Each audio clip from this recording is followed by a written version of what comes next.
তোরা কেমন আছেন সবাই? আশা করছি ভালো আছেন। আমি আবারও হাজির হয়েছি আপনাদের সামনে আরেকটি নতুন রেসিপি নিয়ে। আজকের রেসিপি হচ্ছে মহাপ্রতি শরবত। আসন্ন রমজানে সারাদিনের ক্লান্তি দূর করে দিবে এই মহাপ্রতি শরবত। খুব সহজে বানিয়ে দেখিয়েছি। ভিডিওটি সম্পূর্ণ দেখার জন্য অনুরোধ রইল।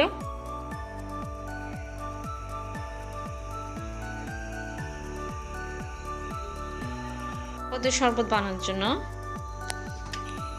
মূল যে দুটি উপকরণ সেটি হচ্ছে দুধ আর তরমুজ।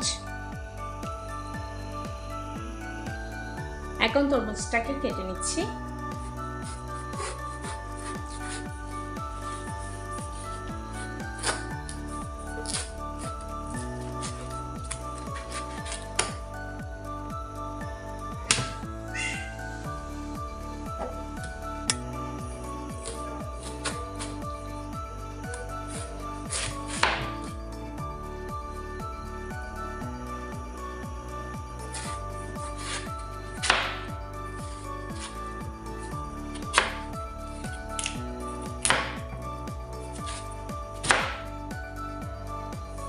মহাব্বত বা মহাপ্রতি শরবত বানানোর জন্য আমি আগে থেকে হাফ লিটার দুধ ফুটিয়ে ফ্রিজে ঠান্ডা করে নিয়েছি।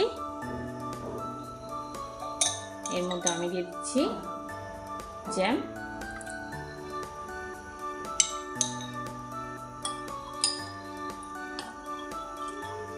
জ্যাম দিয়ে দিলাম 1 চামচ। জ্যামের পরিবর্তে আপনারা এখানে রূহআফজাও দিতে পারবেন।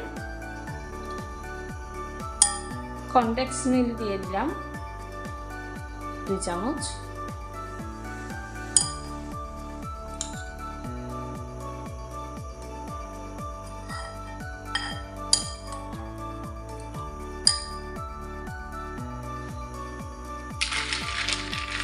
এরপর পছন্দ মতো আইস দিয়ে দিচ্ছি।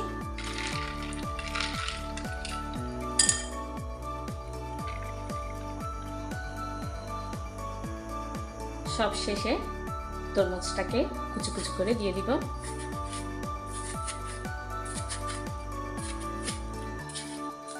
চেষ্টা করবেন তরমুজের বিচি ফেলে দেওয়ার জন্য।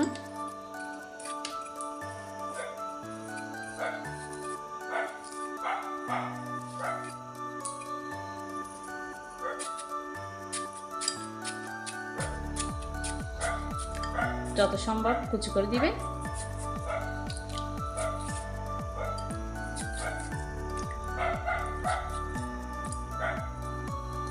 আপনারা চাইলে এখানে কিছুটা তরমুজ ব্লেন্ডারে ব্লেন্ড করে দিতে পারবেন,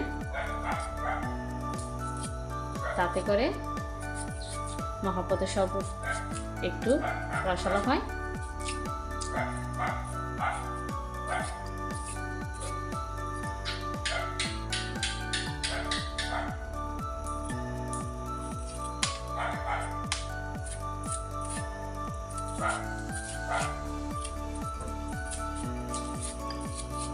তরমুজের সাদা অংশটা কিন্তু দিতে যাবেন না, তাহলে কিন্তু শরবত তেতো হয়ে যাবে, শরবতের টেস্টটা চলে যাবে।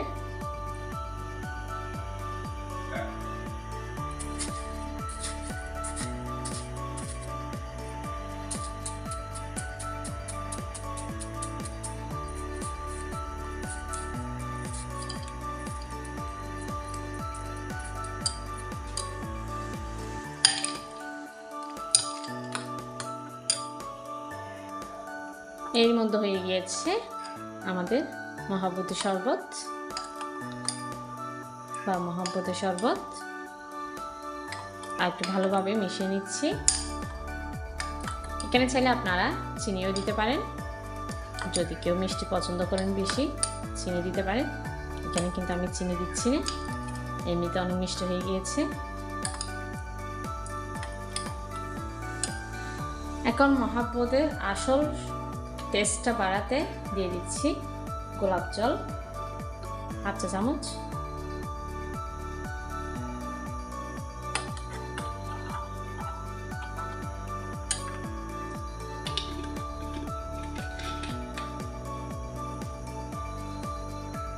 খুব সহজে হয়ে গিয়েছে আমাদের ঠান্ডা ঠান্ডা মহাপতি শরবত। এই মহাপতি শরবত কিন্তু এই দেশের সাথে সাথে দেশের বাইরে কিন্তু অনেক ফেমাস। আসন্ন রমজানে আপনারা ঝটপট বানিয়ে খেয়ে নিতে পারেন এই ঠান্ডা ঠান্ডা মহাপতি শরবত। সারাদিনের ক্লান্তি দূর করে দিবে। পরিবেশন করার আগে আপনারা আরেকটু আইস আর উপরে তরমুজ দিয়ে দিতে পারেন।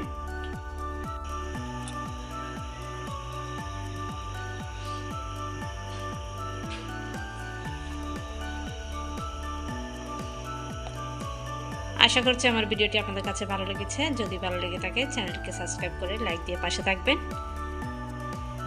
আপনারা যদি একটি লাইক আর একটি সাবস্ক্রাইব করেন তাহলে গ্রহ বাড়বে।